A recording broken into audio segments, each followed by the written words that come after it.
All right. Hey there. Welcome to another edition of In the Moment. I'm your host, Michael D. Jones, and I'm so excited today that I have Barney Burman. He is an Academy Award winning makeup prosthetic artist, connoisseur, writer, director, actor, everything. So let's welcome him, and I want to just get into it. Barney, thank you so much, man. Hey, good morning. Did you call me a carnosaur? No, I'm sorry, connoisseur. connoisseur. Yeah, I mean it's you know, yeah, I worked with you a few years ago on a movie we did called Robots. But That's right. the funny thing is, I've been a fan of your work, but I didn't know who you were until that point. You know, so I'm why do out you? of here. Well, what I mean, again, I think as someone who loves movies and watches so many things, and to know that you're behind some of these iconic makeup, prosthetics, things. And I'm like, oh my gosh. Then when I met you, I'm like, that was you. So why don't you go ahead and tell us a few things about yourself? Let the audience know who you are. And then I want to start diving into, because I've got some serious questions I want to ask you, because what you do is quite amazing. Oh, well, thank you. Let me pull up my bio so I can have reference to who I am. Um, I like to say I'm a creative hyphenate, or that I have creative ADD, which is really just probably ADD. Because I get bored doing one thing, so I find I venture into all different sort of tentacles of entertainment industry related tasks and some non-entertainment industry related tasks. Um, I traditionally have been a makeup effects artist I should say a makeup artist and all that entails. I can do everything from a straight beauty or natural look to high glamour look to a full body creature suit and everything in between. Sometimes I do make things that aren't even really related or traditionally considered makeup. Right. Making masks, pull-on masks for robots to wear around, making full bodies of people, duplicates of famous people Mhm. without the benefit of being able to mold those famous people and trying to replicate them for music videos or art shows. Um, so that's sort of been what's paid my bills over the years. I also have dipped my toe into directing and acting and producing, and I am sort of a consummate writer. Writing is the one thing I do pretty much every day that nobody's asking me to do, but I keep doing it. So You always if have to be anybody out there wants to different. pay me to write, I'm Exactly. happy to make that. I've been paid for a couple things. I've had a couple of things that have made it to screen and or print, and that's been nice. Well, okay, so let's talk about. 'Cause I'll segue into your story, but recently you just directed a movie, which I actually saw, Wild Boar. I want to get that. No, thanks for watching. It was definitely interesting to say the least. I mean, again, you are a master of prosthetics and makeup effects, and that was by far incredible. I don't want to, these creatures, whatever you want to call them, in this world that you created were exotic. They're amazing. Um, one of them that kind of reminded me of like almost I'm thinking like the Dark Crystal, like that kind of tall, Mm, leggy, yeah. type creature. So my question is, what was the concept for that, and where did you film it? Because it was out in the desert. I don't think that was here in New Mexico. It was probably in Los Angeles, right? It was outside of Los Angeles, actually outside of Palm Springs, a place called the Salton Sea, and the surrounding area there. That was most of the desert stuff. And thank you. I'm about the sort of Muppet-esque quality. I'm like Jim Henson and his work and Dark Crystal and um, Labyrinth were all tremendous, and also his storytelling short series. The Storyteller, very influential on my sense of design. So I appreciate that. But yeah, we went out into the desert for 9 days originally, and then 3 more days later, Mhm. um, lugging equipment and costumes and makeup through the desert because we arrived there and the roads were washed out. Oh my God. So everywhere we went to shoot, it was like, well, we got to go that way, 2 miles that way, and we've got two 4x4s, and we could get those to a certain point, and then we had to walk another half mile into the canyons, carrying all this stuff, and then make people up like on the ledge Oh my of a God. cliff, and it was kind of insane. I'm really very thankful nobody got injured Right. during that. Except one guy got a small burn on his leg from these mud pots that we Oh yeah. were filming in, and Mhm. then another guy got stung, I think, like 9 times by a bee or Oh, by bees, 9 bees at one time. oh, that sucks. Yeah, I mean, again, it was an interesting movie. It's definitely different. I encourage thank my you. viewers to I check it mean, out. I want everyone to support everyone that comes on this show, checking them out, watch their websites, etc. And so, yeah, again, I'm proud to say you did it.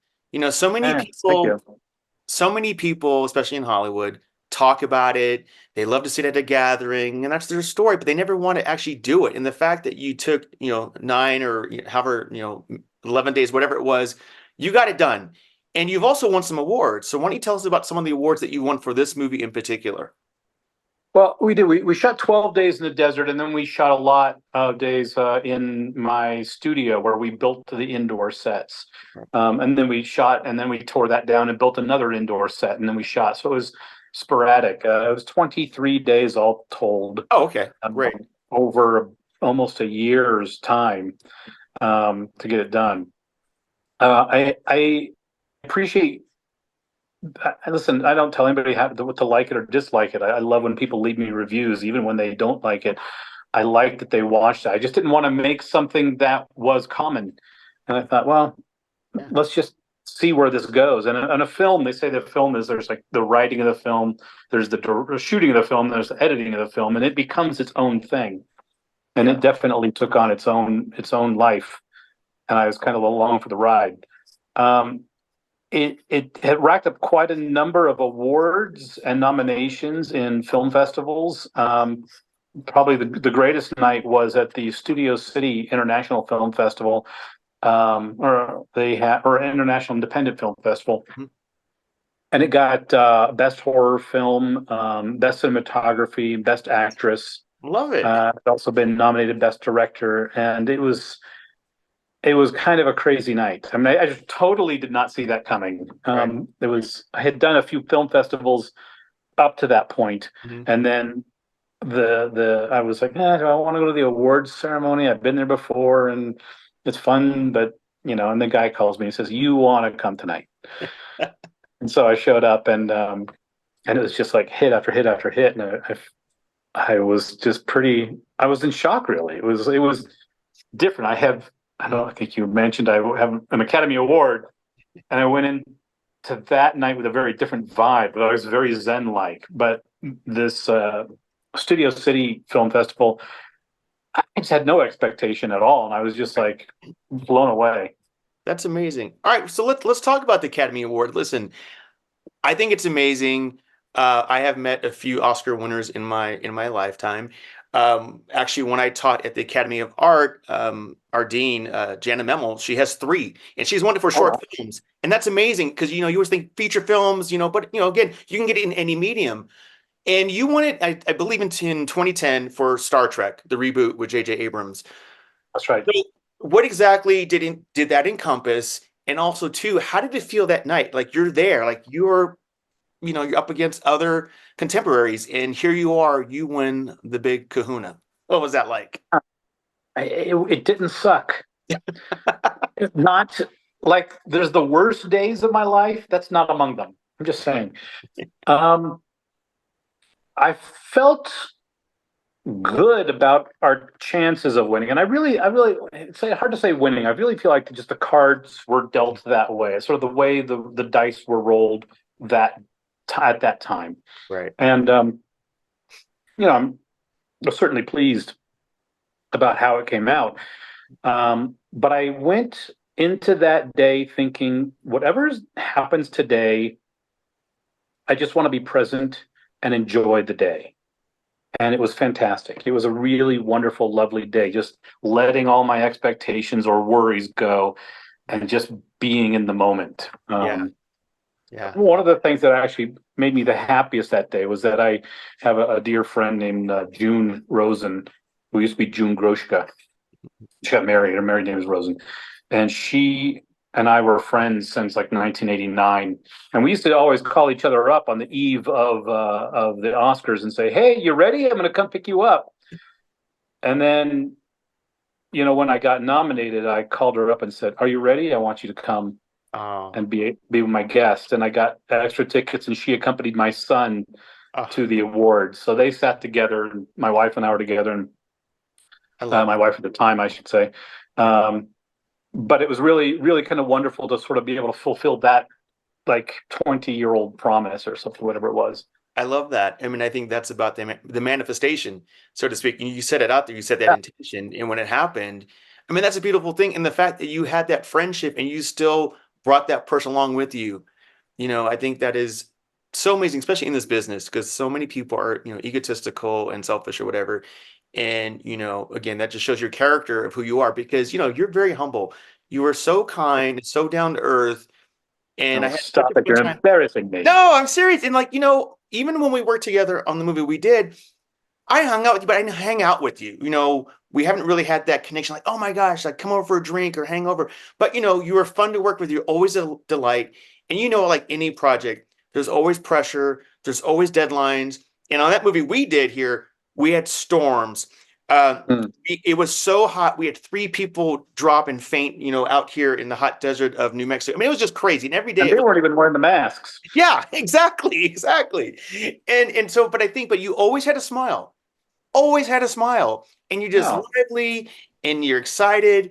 And then I knew when the directors put you into the movie, you had a part, and that day you were just glowing. You were like beaming. I think you get happiness out of acting because you're like, hey, You know what? I heard someone ask me, or I don't know, I was like on a podcast or something. Somebody recently said, if you aren't doing something, or if you have any regret, let's say is your last day or whatever, what's the thing that comes to you that you think you're missing, you haven't been doing?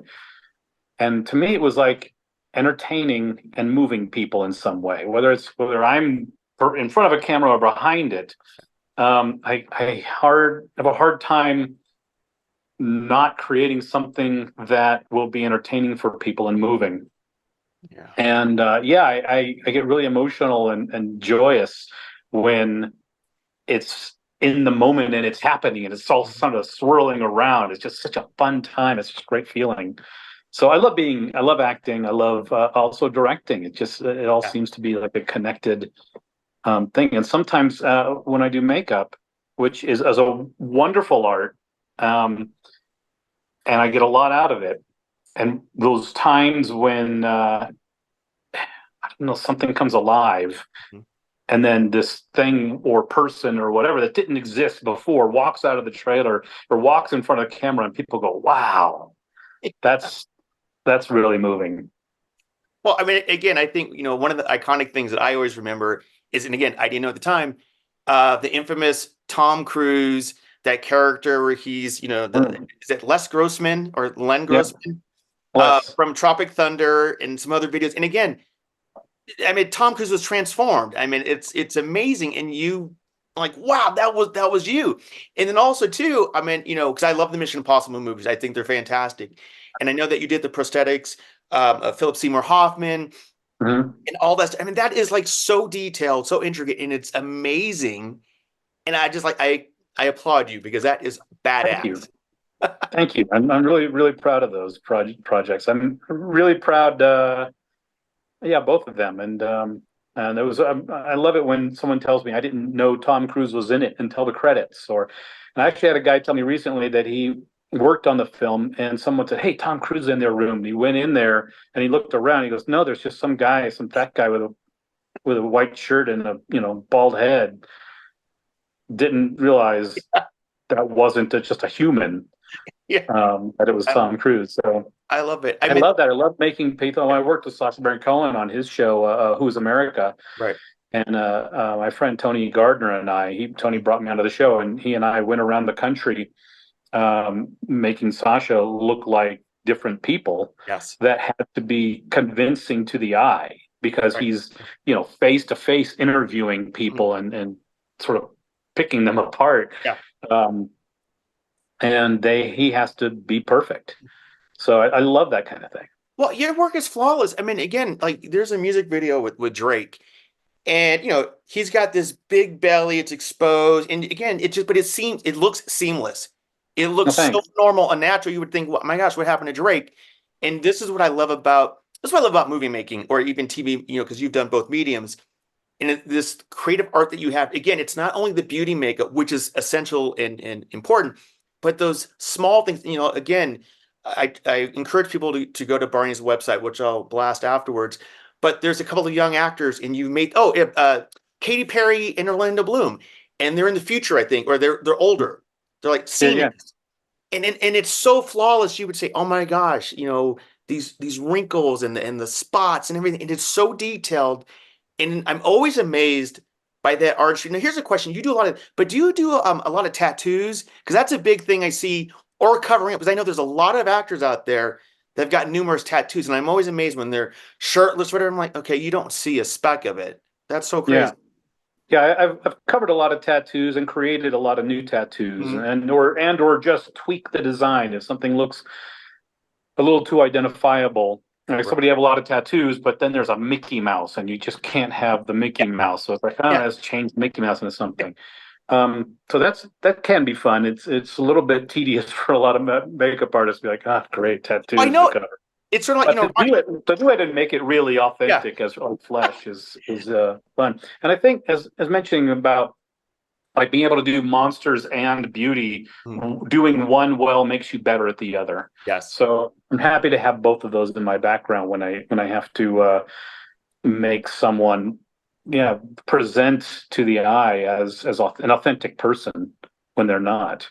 What do you find what is your biggest challenge? So, okay, when you're getting a project and someone says, "Hey, Barney, I've got this script. What do you think?"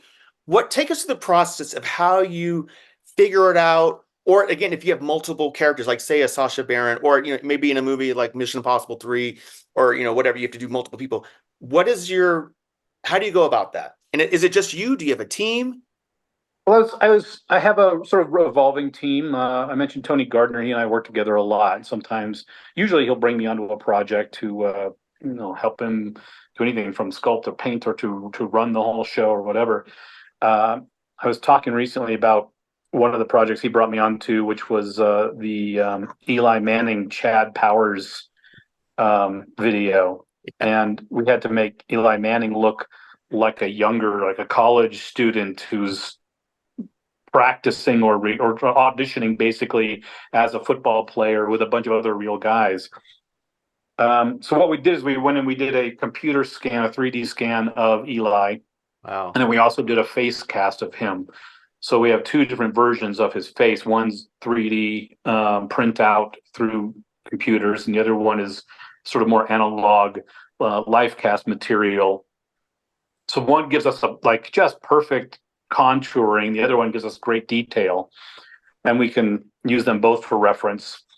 And then we'll sculpt several different looks on the hard copy and see what direction we want to go in. It's like, oh, we like this, but maybe the nose is too wide or too big or too like an evil brow or a happy versus sad clown brow. Um, and once we zero in on the character, we take that sculpture and we break it down into parts of forehead, cheeks, nose, chin. So then we can put those on smaller portions of his face Mhm. called snap molds and sculpt those and detail them, then make a cap off of them. So we have a positive and negative, a positive of Eli's portion of his face, say his nose, and then a negative of the character nose. And we'll clean all the clay out of that and replace that clay with silicone Mhm. to get and when the silicone sets into more of a rubbery, firm material, it starts as a liquid, like a thick liquid. And then we'll open it up and have the silicone prosthetic that we can put on him. And then we reassemble all that stuff on his face and paint it up. Um, add hair where needed. Sometimes what with like with a forehead, ideally we create a forehead and then we hand punch all the hairs into the eyebrows one at a time, so it looks like the eyebrows are literally coming right out of the skin. Wow. That's amazing. And yeah, it's the best way to sell it. And when you have to sell it and fool people Yeah. in person, that's really the only way to do that. I admire what you do, and I love old school movies. And so recently I was watching a friend and I, we were watching The Thing, the original one with John Carpenter. Well, Mhm. the And my brother worked on that actually. oh, okay. So that movie to me still holds up. I still think it's awesome. And then I was with my son because my son loves all these old ones. And so you say that, and again, you were in Invasion of the Body Snatchers. Is that the one with Leonard Nimoy, the old one? Well, my father did the effects for that film. He used me as sort of a guinea pig to test the makeups on. Um, and then they Abel Ferrara came around and to do sort of a remake in the what 91, 92. Right, correct. And my father hired me to lead the charge on that Okay. one. And I had a little brief cameo in this like pod reproduction tent. Um, but yeah, that so and then so there was I touched a little bit of both of those. Yeah. I love well also too again my son and I we were watching The Goonies. He loves The Goonies. He loves The Goonies. One of his Mm, favorite. My son's yeah. 30 years old. But sometimes we hang out, we watch old school movies and I'm looking through the credits and I see Ellis Berman, Thomas Berman, Barry and I'm like, are those your family? And I looked it Yeah. up. So obviously I think one is your father, correct? Yeah, Tom is my father. Okay. Ellis is his brother, and Ellis is kind of a computer genius. He passed away uh, January 2020, I believe, Oh, sorry. just before COVID hit. But he was sort of a technical and mechanical genius. So he created all the technical mechanical stuff that was inside the prosthetics to get Sloth's eye to move and his ears to wiggle and figured out a way to coordinate all that stuff. It was It, my dad and his wife put the prosthetics on over the top of all that. that's because that was like early 80s, am I right? I think 84. I think I Yeah. graduated high Yeah, school. it So was because Corey is wearing the Prince Purple Rain shirt. As you know, I'm a diehard Prince fan. So, yeah, yes, so it was in around that time. But yeah, again, yeah, if you look at how it was then and to now, where everything is flawless. And yes, visual effects are great and there's the add-ons, but I still love the practical old school way, of how hmm to do things. And that's why I still feel like, the thing kind of still holds up. I watched Escape from New York the other night. Not as much. yeah. Yeah, it's fun. It's They're like fun. fun in retrograde. They're fun. Um, but yeah, I agree. I love practical stuff, and I also see, especially having made Wild Boar, I learned a lot about where visual effects and computer effects can come in to just lend a hand Right. sometimes when you think, "Ooh, that Hmm. shot, I love that shot," but there's the thing that doesn't work in it. Right. And that when visual effects can come in and they can take something that is real and has light bouncing off of it was practical, and but there's a flaw, and they can make that flaw go away, Right. or the two things can work together and make something just feel genuine Right. and authentic. That's terrific. It's just when something doesn't, like bad VFX or bad makeup. It's just if it takes you out of the movie and you're Oh, looking you at can tell. something. Yeah. You Yeah. can tell for sure. I saw Um, something the other night where an actor, I don't want to blast anybody, but this actor had a partial prosthetic that make him look more bald than he actually is. And uh, just his head in the back, yeah. even my wife's like, oh, Yeah. why do I have to keep looking at that? And it just looked plasticky and unreal. Yeah. It's amazing. It's interesting. Um, you've also done a lot of television. You've done X-Files, Mhm. which is one of my all-time favorite shows. A Um, couple of episodes, one with Bryan Cranston, oh, and then which one or one two was other it? episodes. Which one was He that? was driving through the desert, and he That sounds had familiar. this thing in his head that would make his temple bulge. Yeah. Okay. I don't remember them all. I mean, listen, I used to love the show. My first tattoo was inspired by the X-Files, which is right here. So, I'm a Nice. big X-Files nut. But you have done television. You did Grimm because I lived in Portland for 16 Hmm. years. I did not Oh work on yeah. Grimm, but I worked with some of the team up there. But do you find? I mean, I'm sure for you, you love both mediums, but at least I know television so much is a faster pace. And with like a Hmm. Grimm, you're just pumping out monsters and creatures all the time.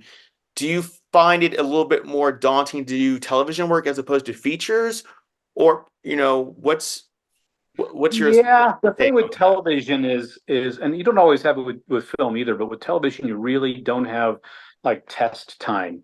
Mm, Sometimes you get, excuse me, an actor on Monday and they shoot on Friday, and you just got to deliver. right. Um, some of the stuff I've been proudest of was on Grimm and how we were able to turn things around and have them be Mhm. not just effective, but really powerful and work within a very short amount of time.